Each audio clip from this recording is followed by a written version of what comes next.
Nah, guys, kembali lagi di channel Aprisitorus, di mana channel ini akan memberikan diri kamu suatu informasi baik dari pekerjaan, asmara, keuangan, ataupun kehidupan diri kamu secara general.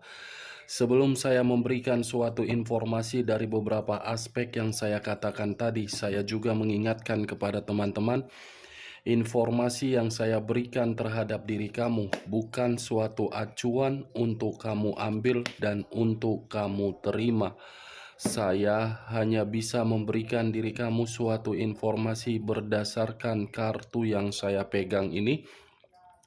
Diri kamu hanya bisa berencana terhadap kehidupan kamu, akan tetapi di balik dari informasi dan perencanaan tersebut, lagi-lagi yang menentukan adalah Sang Pencipta. Sebelum saya mengambil satu persatu kartu yang saya pegang ini secara acak, saya juga mengingatkan kepada teman-teman, apabila ketemu dengan channel saya, agar menekan tombol subscribe-nya dan menyalakan loncengnya, supaya next video saya lebih semangat untuk memberikan suatu informasi baik terhadap kondisi energi kamu, manusia yang selama ini kamu prioritaskan, serta pihak ketiganya. Oke Wak Geng, sama seperti biasanya saya tidak memiliki judul atau topik yang akan saya angkat atau yang akan saya bahas, tetapi saya akan berusaha untuk berbagi cerita dari setiap kartu yang akan saya ambil nanti. Apakah kartu tersebut akan memberikan suatu gambaran terhadap posisi energi manusia itu, pihak ketiganya, atau diri kamu? Kita langsung saja. Saya akan mengambil beberapa kartu, di mana kartu yang akan saya ambil nanti bisa saja bersifat resonate, bisa saja tidak bersifat resonate. Semuanya saya kembalikan terhadap pola pemikiran kamu, semuanya saya kembalikan terhadap kondisi energi yang kamu miliki untuk saat ini.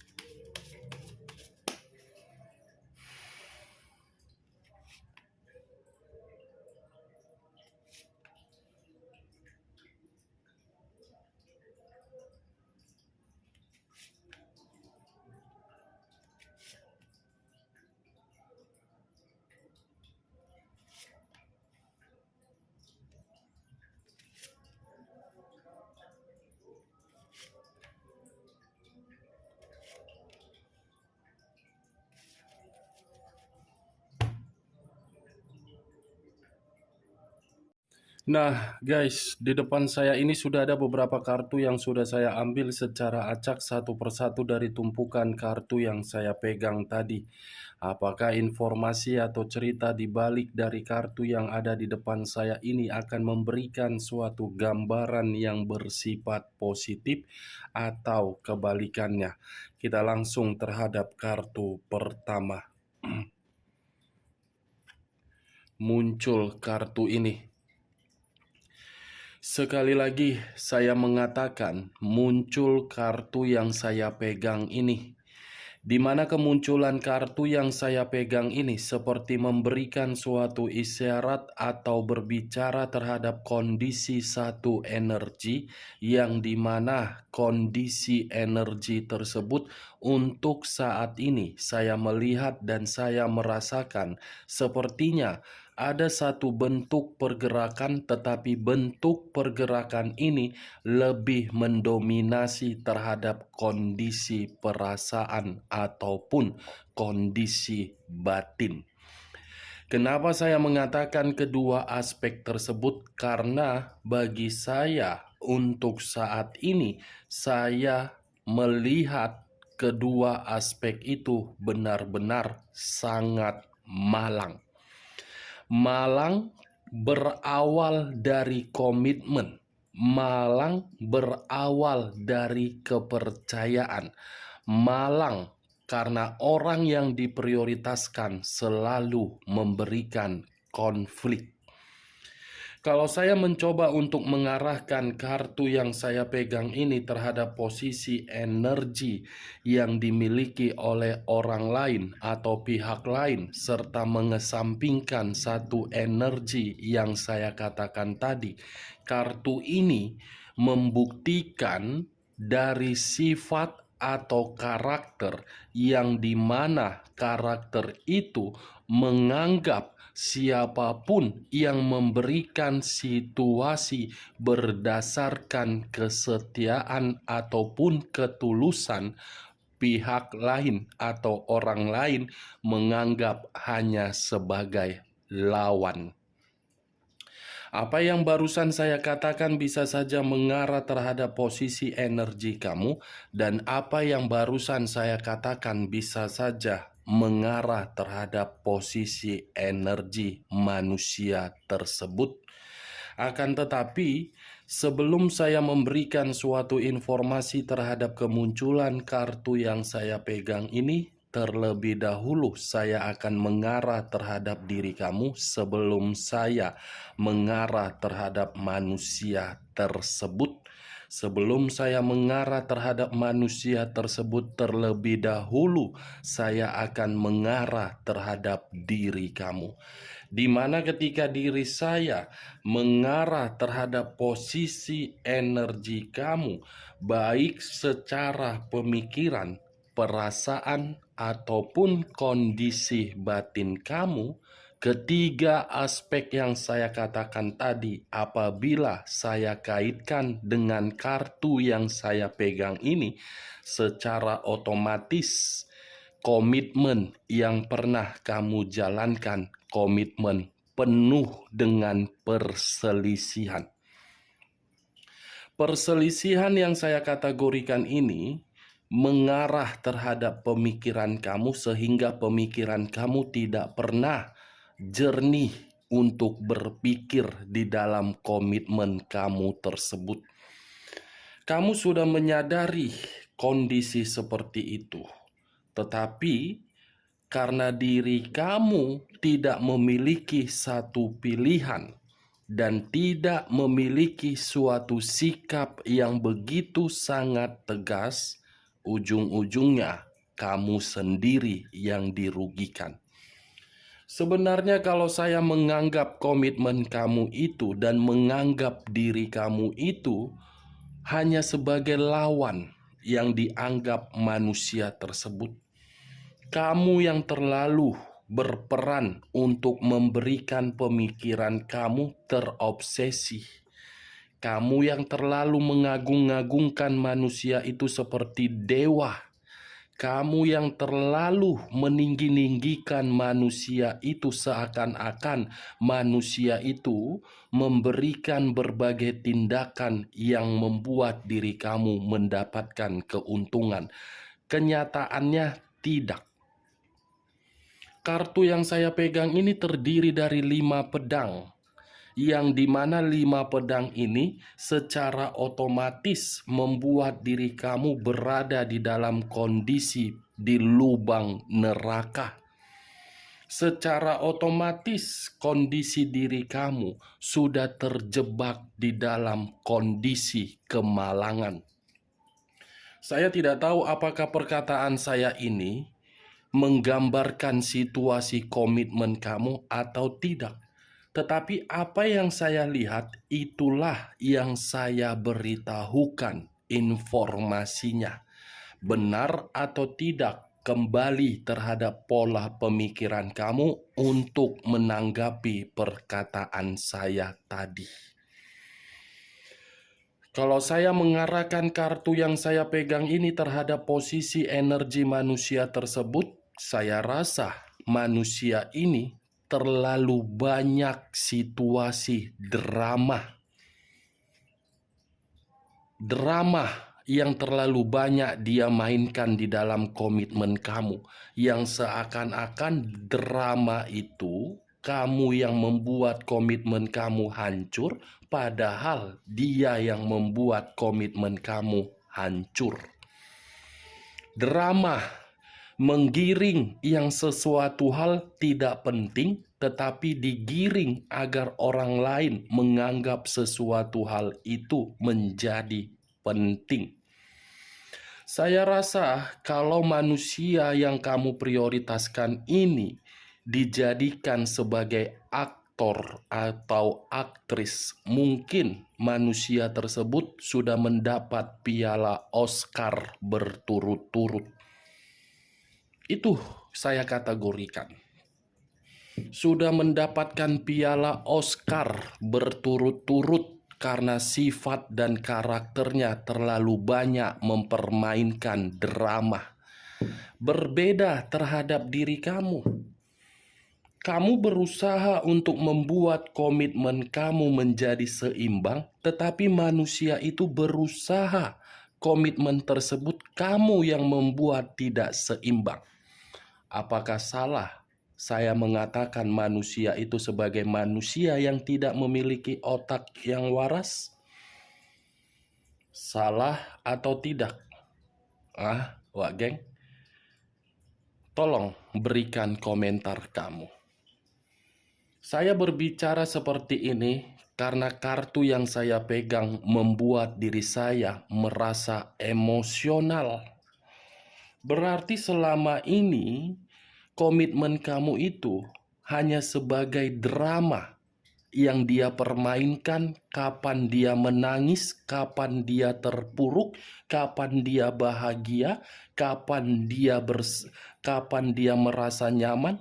Semua dia yang menentukannya, bukan kamu. Komitmen loh dijalankan atas dasar dua orang, bukan satu orang. Bukan satu orang yang mengatur diri kamu. Coba paham perkataan saya ini secara logika kamu. Itu dia. Lagi-lagi saya akan mengatakan kalau manusia ini menjadi aktor atau aktris, mungkin sudah mendapatkan berbagai piala Oscar berturut-turut. Ini dia. Pandai menangis, pandai memanipulatif, pandai menimbulkan konflik. Setelah konflik timbul, bukan diselesaikan tetapi pergi dengan dasar mencari ketenangan. Padahal apa yang dicari? Kenikmatan kulit. Yang lebih parahnya kamu. Dia pergi mencari kenikmatan kulit, setelah pulang kamu yang merawat, kamu yang membersihkan kotoran pakaian itu. Kamu pembantu atau majikan. Nah, ini dia. Maaf kalau perkataan saya terlalu kasar, tetapi saya mencoba untuk membuka logika kamu agar logika kamu itu menyadari di mana status kamu dan di mana harga diri kamu. Kamu hidup di dunia ini bukan mendapatkan suatu konflik atau kemalangan dari komitmen kamu. Kamu hidup untuk mencari komitmen agar komitmen itu memberikan diri kamu kebahagiaan, kenyamanan, bukan situasi keterpurukan. Itu dia.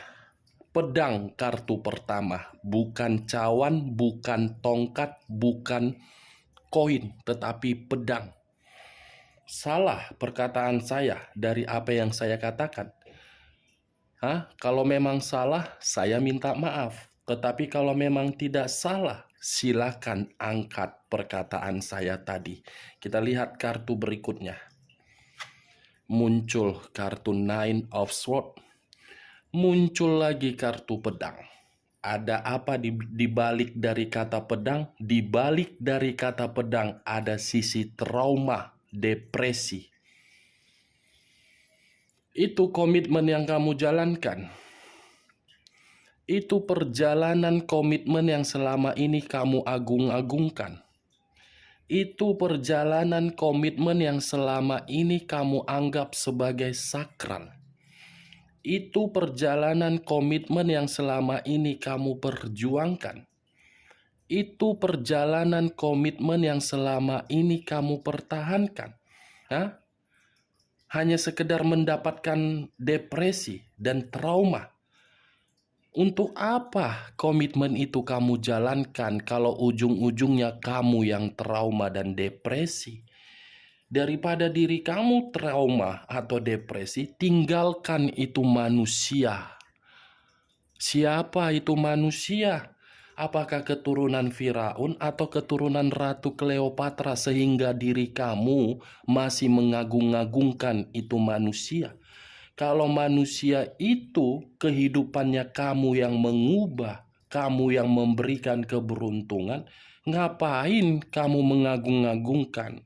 Kecuali manusia itu pernah memberikan diri kamu suatu kebahagiaan, keuangan yang berlimpah, kebutuhan yang lebih dari dugaan kamu, wajar kamu masih memperjuangkan.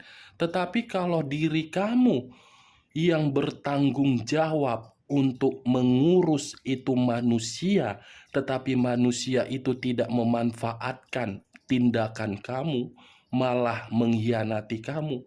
Lebih baik itu manusia kamu buang. Tidak layak untuk dipertahankan. Itu, saya tidak memberikan suatu sugesti, tetapi kedua kartu yang saya pegang inilah yang mengatakan seperti itu. Kartu pertama pedang, kartu kedua pedang. Pedang yang keluar berarti diri kamu hanya sebagai lawan, bukan pasangan. Berarti diri kamu hanya sekedar pembantu. Pembantu sama majikan saja masih bisa saling menghormati, saling menghargai. Ini kenyataannya. Tidak kan? Tidak mau kamu memperbaiki kehidupan kamu, lihat untuk ke depan siapa diri kamu, kembangkan keahlian kamu, prioritaskan apa yang seharusnya kamu prioritaskan. Jangan memprioritaskan manusia kampret seperti ini.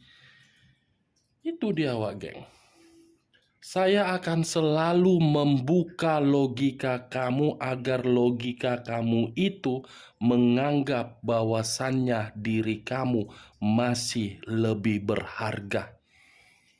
Hanya orang goblok, hanya orang bodoh yang mau meninggalkan diri kamu hanya untuk menikmati kepuasan kulit. Yakinlah, percaya. Itu dia.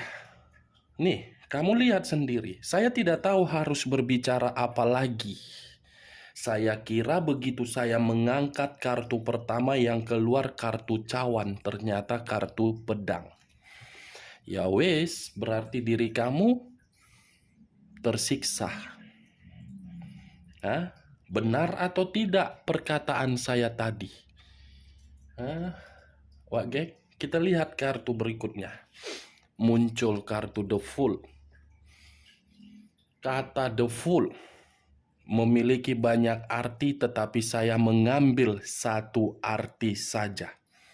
Satu arti yang saya ambil ini ada kaitannya terhadap kemunculan kartu pertama. Komitmen kamu itu kebodohan yang pernah kamu jalankan.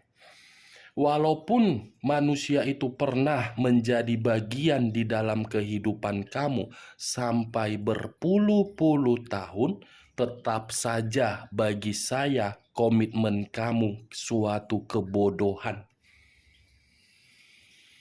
Tetap bagi saya suatu kebodohan.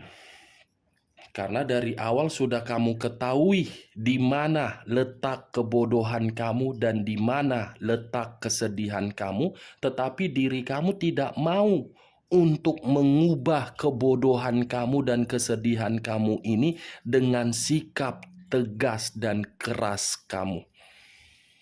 Kalau seandainya diri kamu bertindak sudah dari awal, mungkin sisi trauma tidak akan menempel di dalam pemikiran kamu, dan mungkin manusia itu tidak akan pernah menginjak-injak harga diri kamu. Saya mengakui Menyatukan dua pemikiran menjadi satu pemikiran sangat sulit, tetapi bukan berarti kesulitan itu mengharuskan harga diri kamu untuk diinjak-injak. Ibaratnya, wah geng, sekali, dua kali, atau ketiga kali kita memberikan bantuan terhadap orang lain, kesekian kalinya kepala kita pun akan diinjak-injak. Seperti itu juga di dalam komitmen. Sekali, dua kali, ketiga kali masih diberikan kesempatan, tetapi untuk kesekian kali disalahgunakan kesempatan itu akan merembet ke segala unsur, mulai dari keluarga, mental seorang anak, pekerjaan akan berdampak. Itu dia, Wageng. Cocok kau rasa dengan ucapan saya tadi? Bagaimana? Angkat atau tidak? Kita lanjut kartu berikutnya. Muncul kartu The Dead. Kata The Dead, unsur air berlambangkan 3 zodiak: Pisces, Cancer, dan Scorpio. Kalau saya mencoba untuk mengesampingkan ketiga zodiak yang saya katakan tadi, kata The Dead, secara otomatis komitmen kamu sudah membuat diri kamu merasa dirugikan, baik secara fisik, psikis, keuangan, dan mental. The Dead, situasi kematian yang kamu dapatkan di dalam komitmen kamu, tetapi manusia itu, apa yang dia dapatkan? Situasi keberuntungan. Itu dia, The Dead, kebodohan, dirugikan, malang, depresi. The Empress, raja di atas raja, ratu di atas ratu. King of the king, queen of the queen. Kata The Empress, status single parent, yang dimana status tersebut penuh dengan beban dan penuh dengan tanggung jawab. Kondisi beban dan tanggung jawab itu membuat diri kamu benar-benar frustasi dan emosional. Ujung-ujungnya apa? Frustasi. Ujung-ujungnya apa? Emosional. Kalau seandainya dari awal logika kamu ini kamu mainkan, bukan perasaan kamu mainkan, mungkin logika kamu ini akan mengarahkan diri kamu di dalam situasi yang tenang. Tetapi karena diri kamu terlalu mempermainkan yang namanya perasaan, ya perasaan kamu mengarahkan diri kamu di dalam situasi kebodohan. Kebodohan yang kamu terima, bukan yang lain. Kartu loh yang mengarahkan saya untuk berbicara seperti itu. Itu dia. Muncul kartu The Hangman. The Hangman, posisi seseorang yang diikat, di mana posisi seseorang tersebut diikat dengan kondisi yang terbalik. Kepala di bawah, kaki di atas. Kalau saya menarik kepala di bawah, saya ingin bertanya terhadap diri kamu. Sejauh ini, selama kamu memperjuangkan komitmen kamu, berkorban di dalam komitmen kamu, apakah komitmen kamu itu memiliki makna dan arti? Apakah pengorbanan kamu itu bisa mengubah komitmen kamu agar diri kamu bahagia? Saya hanya sekedar ingin bertanya, bukan menyudutkan dan bukan menyalahkan diri kamu. Karena kata The Hangman ini, pengorbanan yang dilakukan atas dasar imajinasi tetapi tidak sesuai dengan obsesi. Imajinasi kamu yang terlalu kuat, tetapi kenyataan berbeda. Kita lihat kartu berikutnya. muncul dua pedang. Kiri dan kanan, kanan dan kiri. Kalau saya mencoba untuk mengambil satu pedang dari kedua pedang tersebut, satu pedang yang saya tarik ini kondisi buntu. Hasil dari komitmen kamu tidak pernah mendapatkan kebebasan. Jangankan kebebasan, untuk bergerak tidak ada. Buntu, berkorban, frustasi, trauma, dirugikan, kebodohan, kemalangan. Itu dia Wak Geng. Kita lihat kartu terakhir. Muncul kartu 4 tongkat. 4 tongkat. Kalau saya mencoba untuk mengambil satu tongkat dari keempat tongkat yang saya katakan tadi, satu tongkat yang saya tarik ini memberikan suatu gambaran yang dimana gambaran tersebut dalam waktu dekat ada situasi yang membuat diri kamu mendapatkan sesuatu hal sesuai dengan target kamu, sesuai dengan pencapaian kamu, dan sesuai dengan kenyataan. Tetapi apa yang saya katakan ini bukan berdasarkan dari kondisi perasaan, tetapi kondisi yang sedang kamu rencanakan. Kartu ini perjalanan komitmen kamu, kartu ini akan terjadi dalam waktu dekat. Oke Wak Geng, hanya itu yang bisa saya berikan informasinya terhadap diri kamu. Sekian dulu informasinya. Salam kartu tarot, salam zodiak.